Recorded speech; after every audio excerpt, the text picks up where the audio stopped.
So section 4 is going to deal with networks and telecommunications. Um, this is really important. This is the backbone of the information age.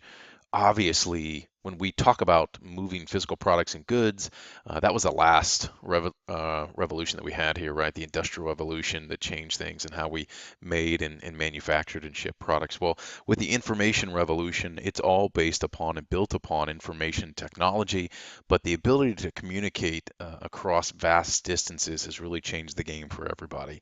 And so now it's one of those things where you know, physical space, working from home, you have to be close so that we can communicate. All those ideas are kind of not out the window, but just mitigated quite a bit because of the use of technology and how we can actually connect with other people. So again, telecommunications is going to look at any kind of transmission of information and signals.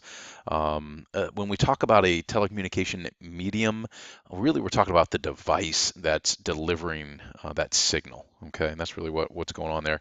And then all of these.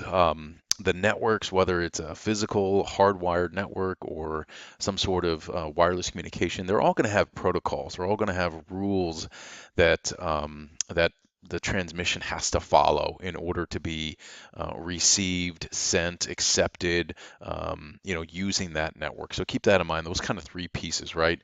What telecommunications is, and then understanding that every single network will have their own rules, and each network itself will have different kind of media in which it transported on. Okay, so here's kind of the old school. You may know the dial-up sound.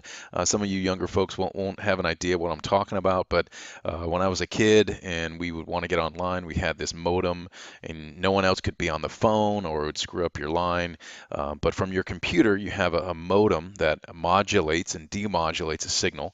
That signal was sent over the telephone lines. That's the medium that we would be talking about. It'd be sent to someone else, and eventually that email would get there, right? If they had their modem turned on, and they'd have to turn on their modem and get all their email to come through.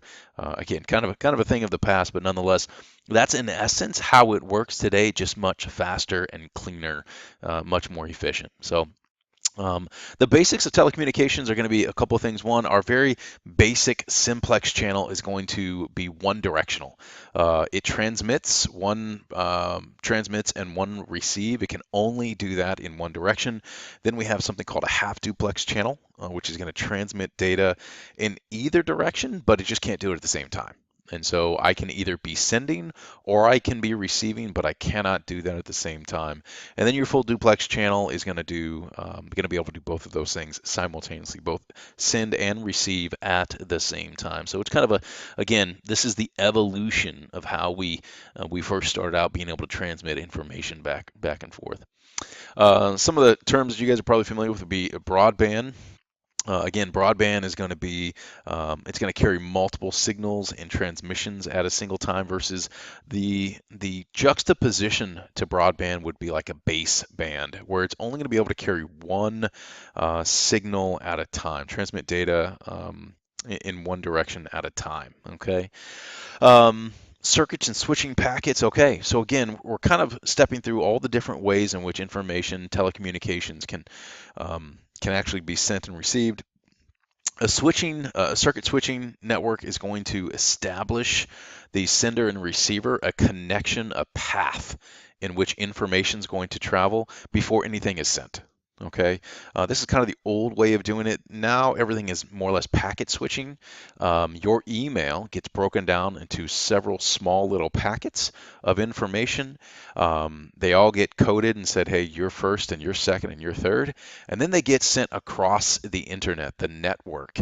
And some of them could take different directions and different routes to get there. But at the end, when you receive that email, they all get put right back together in the same format. And so that is the packet switching network. A lot more flexible. There's no more need for a dedicated kind of line that we used to have. Um, Again, if that line was busy or it failed, you had to wait. All that stuff's gone, right? I mean, all these things of like waiting for an email, that's just crazy to most people. So, but again, this is kind of where we've been in the past. Some of the media, basic two broad categories are wired versus wireless. Those are our two broad categories of telecommunication media that we can use. So when we look, this is a pretty good chart breaking down the wired type of media. One is the twisted pair. This is your phone line. So if you've ever connected up, many of us don't have landlines anymore, but if you've ever connected your telephone, you know, I'm dating myself here, but we used to have to stand next to the phone. We didn't have a wireless phone when I was a kid. So again, this is that kind of thinner, more flexible wire, the twisted pair that goes on. Some of us will connect these. Ethernet cables are probably the closest to it. They're still based upon twisted pair technology.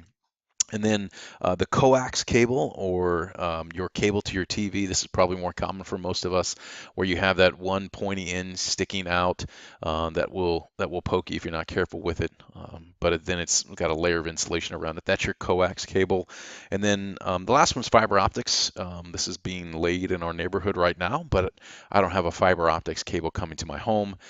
Fiber optics is going to be several small, thin little tubes that can send and receive flashes of light, and that's how information or those packets would be delivered, would be within flashes of light. So another one's not listed here, even though it's wired, is through your power lines. That's some areas of the country will use their power grid, and they can distinguish, they can send signals or packets of information with electrical signals, and they can distinguish that from the actual power you need to power your home and light your house and things like that. So again, looking for different ways to deliver information quickly.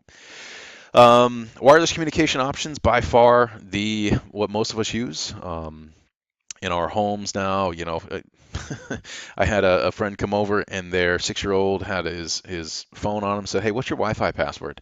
And again, that's not normally a question I get asked, or wouldn't have been a question 5 or 10 years ago from most people. They just wouldn't ask, "What's your Wi-Fi password?" And that's something that happens pretty regularly. So again, wireless is going to come in radio, microwave, or infrared signals, and there's all kinds of different frequencies and spectrums in which these come in, but for the most part they're going to fall within this radio, microwave, or infrared frequencies. Okay. Here's a quick breakdown of what those look like when we think about radio frequencies, some of the pros and cons. um, every signal, every frequency, every wireless carrier that you think about with your cell phone, they all have their pros and cons. And so just kind of keep that in mind. Some allow for massive amounts of data, but their signals are not as strong, or they have to be the towers have to be closer together, so there's a cost for the firm. Some allow for unbelievable quality and service and clear connections all the time, but the data is the problem with their type of frequency that they have. So each of these is kind of running on their own. But you can see the radio frequency, microwave, and infrared. Um, Microwave and infrared, they need line of sight. So we'll look at that here in a minute, but just kind of keep that in mind that'll be one of the things that they need. Um, we have different types of wireless networks. We have your PAN, your LAN, your MAN, and we're going to talk about your WAN. Yeah, that's all good stuff right there. Your personal area network is going to support all of the things that you use for your own personal connectivity. So in our home, we have a personal network set up where all of our computers are hooked into our printer. I can communicate with my wife's computer and vice versa. And so we can be downstairs, I can be sitting on the couch and send something to the printer up here, and it all works out just fine. The local area networks, typically like in an office setting. Sometimes if you've got enough people working out of your home, I guess you can consider it a LAN. But again, it's going to connect computers throughout. Um, Same concept, it's just a little bit wider, right? And then the metropolitan area network, again, it's going to connect like major cities, and the same concept. We're going to be able to connect computers and devices to one another. Okay. The WANs are by far the largest. They're going to cover the biggest geographical regions. Normally, we're talking about countries, continents kind of coverage with a WAN. But it's your basic long distance network that's used around the world. Um, it will connect different these little nodes that you're seeing here. These are the, the dash lines are going to be the connections, and then these are going to be the nodes that are set up around the country for the WAN. This is how we all access the internet here in the U.S. So. Um, Again, as we talked about, wireless, every communication frequency will have pros and cons. Some of the ones that are kind of more popular, one, Bluetooth's been around for a while. You want to go for a run and you don't want to be tethered to a cord where you can get some Bluetooth headphones and get to your phone. We listen to a lot of music at my house, and so we connect it up to our little Bose. My wife's always yelling at me, "Hey, I'm trying to listen to my music, but your Bluetooth is on and it's automatically connected to the speaker. Can you please disconnect?" That kind of thing. And so there's always going to be some distances, some issues with Bluetooth. Near field communication, similar to like an RFID, which is the radio frequency identification. Would be a good example of like a near field communication, very short range, and can be secured. And so you can really you can pay, right? This is like the quick pay stuff, the Google Pay. No, what I'm thinking of, like the Apple Pay stuff or the Chase Pay that happens. You just hold up your phone, or your the Samsung Pay at Starbucks, right? You just hold your phone to the thing. Near field communication occurs, and all of a sudden my payments deducted, and we're all set to go. Okay. So again, just this will continue to change and evolve as technology becomes smaller and more effective and more efficient. But nonetheless, these are kind of the backbones, the building blocks for these areas. Wi-Fi, which stands for wireless fidelity, again, is just another technology. It allows for a pretty good range outdoors and indoors. We talked about this before, but in our home we have wireless Wi-Fi, and as long as you have a password, you can connect to the network.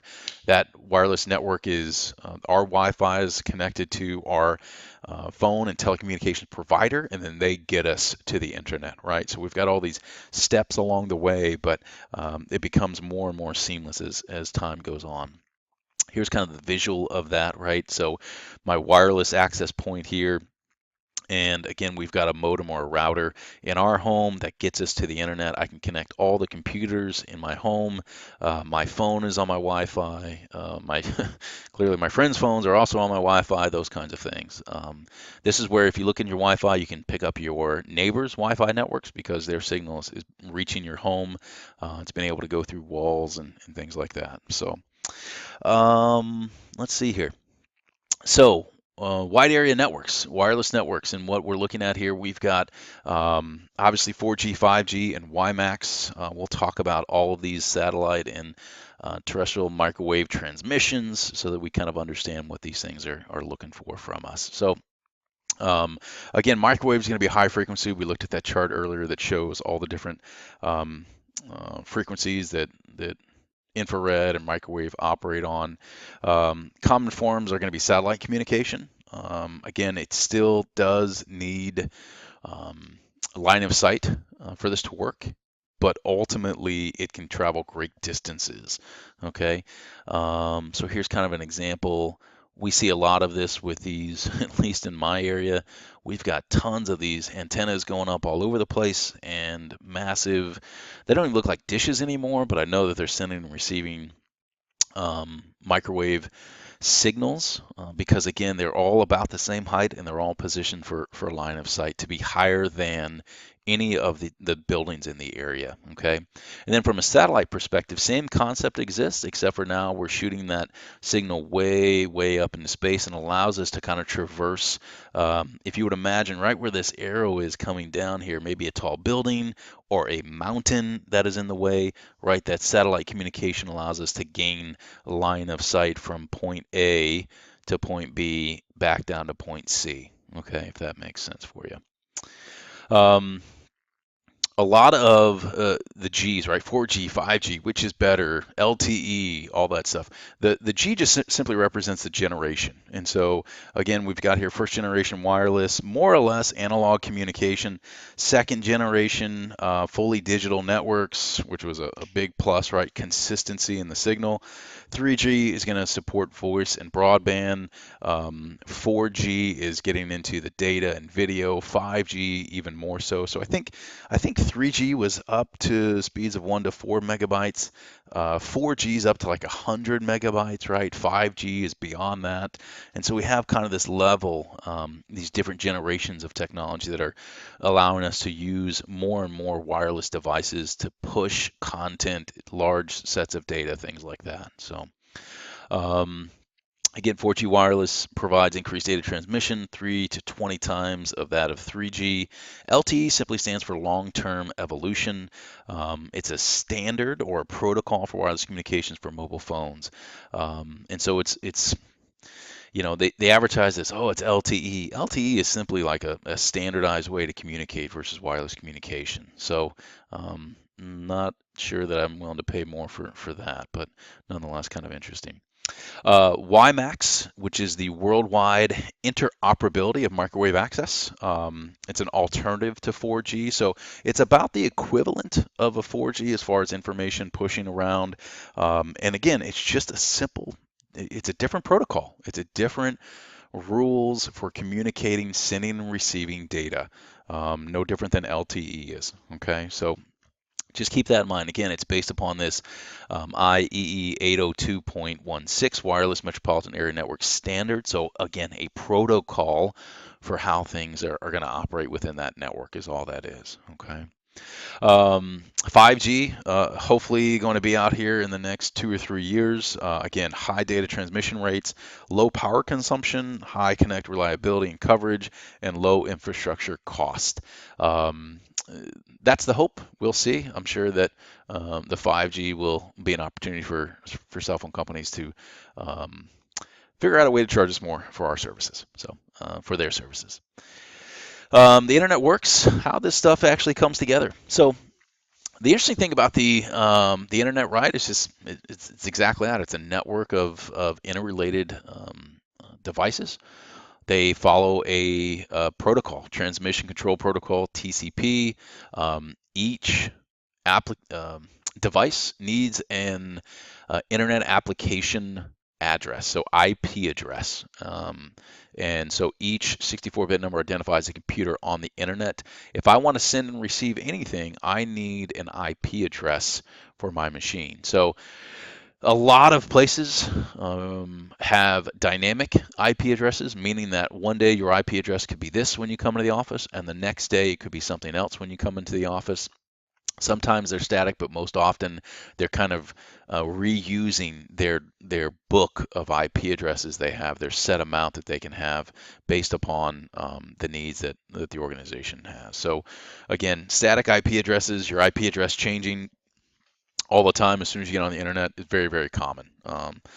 Again, it's just a way to use the IP addresses efficiently. The issue becomes, as crazy as this is that we're running out of IP addresses.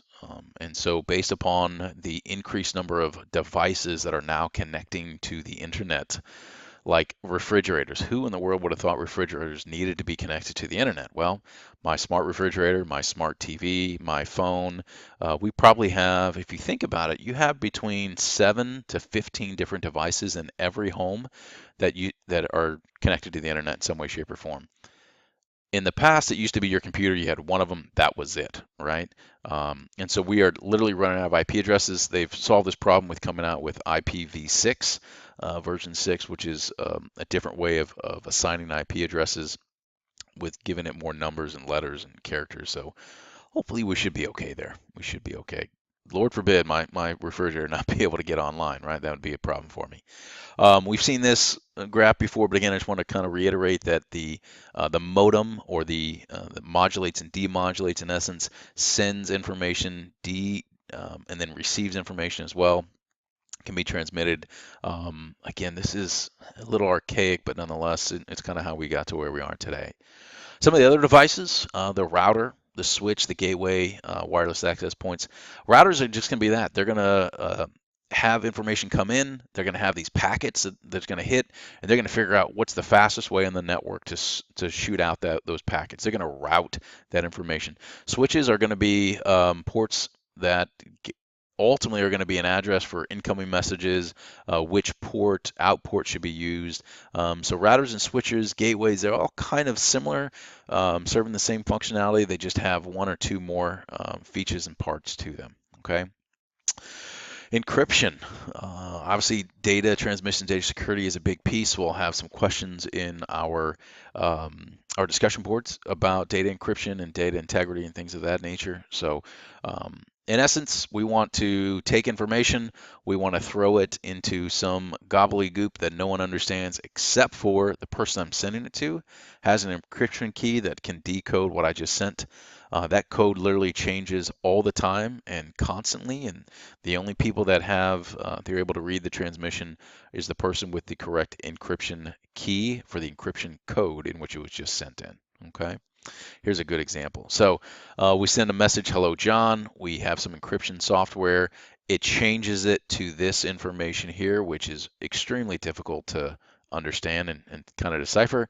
However, on the other end, they have a decryption software, the key, and they're able to unencrypt the message. Okay, and so as funny as it is, a lot of the apps that you use, you need to check and see if they are using encryption data or not. I know obviously the iPhone is using some of those things as well. So VPNs, virtual private networks. This is a way to use the internet and gain an additional level of security for most firms. And so a lot of companies will hand out these little tokens that have numbers that are constantly changing. Those are for your VPN. Those are the keys in order to get into your virtual private network. Again, you want to think about it like a tunnel that allows you to use the internet. And it kind of is underneath the public space. It partitions off a private network for you to access your company information. Okay. Um, Again, cell phones, obviously using the radio waves, two-way communication. This is where we don't have line of sight issues because we're using radio waves, but are susceptible to distortion. DSL used to be common, not so much anymore, but is one of those dedicated lines and um, the ability to send information via the telephone line faster and faster. That's becoming less and less um, um, common just because of the other fiber optics and other technology that's out there today. So um, intranets and extranets here. An intranet is exactly what it sounds like. It's the internal network for a corporation, and is used to use some of the standards of the internet, but it is only meant to be, again, a private network in essence. Um, the intranet is different from a VPN in that to access the internet directly, you need to be in the building, right? You need to be logged in from your computer in this office space. You are now on the intranet. The VPN allows you to connect to the intranet from anywhere. Okay, so those are how those couple of things come together. The extranet is a network based upon web technology that links selected resources from the company's extranet to customer suppliers. They can use the extranet to for a lot of like manufacturing processes and logistics and supply chain to say, hey, we need to reorder, and we'll talk about some of those things here with data exchanges. So EDI is one of these best practices in the industry. I worked for a company in the past that didn't believe in EDI. And so every time we wanted to place an order, we had to call up somebody. We had to let them know how much we needed. They let us know when the shipping time was, all this different stuff. And EDI simply says, listen, I want to share inventory levels with my suppliers. So if I'm Walmart and it is Saturday and I just had a whole bunch of people buy, um, you know, chips, all of a sudden that information, that sales information, I want that directly sent to my supplier so that they know on Monday morning I need a fresh pallet of chips sent over to all the Walmart stores. And that's how that stuff links up together. So it makes supplier vendor partnerships very tight, very cohesive, and it's a pretty nice customer service experience for the end user. So that's really the benefit of it. Okay. Again, two approaches to data exchanges. One is just a direct link. So Walmart and Frito-Lay's might have a direct link, and Frito-Lay's can come in and pull down Walmart data, sales data, and then figure out what they need to redo and ship to and whatnot. The other is a third-party clearinghouse, and so it could be that Walmart says, "Listen, we partner with a third party. You can have access to all of our sales information as long as you're cleared through this third-party person. That ensures that no other information is susceptible. That third party has some fiduciary responsibility in order to provide connectivity and security for all of that information. So again, companies have a preference in how they do that, so it's a little bit different. The last thing I will talk about here is ETFs, electronic funds transfer. Again, most of us um, do this pretty quickly. I pay all my bills online. Some of it is ETF, some of it the bank simply writes them a check because they're not set up to accept funds back and forth. I do a lot of trading and moving money in and out is through ETFs, and so it's all done through a clearinghouse, typically through ACH. But again, it's a way to quickly and easily transfer money to individuals. Payroll is a big one for ETFs. Any kind of I'm sorry, yeah. EFT, I'm sorry, I keep saying ETFs, but electronic fund transfer, right, where we want to move money quickly from one account to another in a bank. Okay, just another example of a secured network encryption data coming between banks and clearinghouses. So again, that wraps up the telecommunications and networking piece. Definitely take the time to read through the information and rewatch the presentation as you need to. Thanks.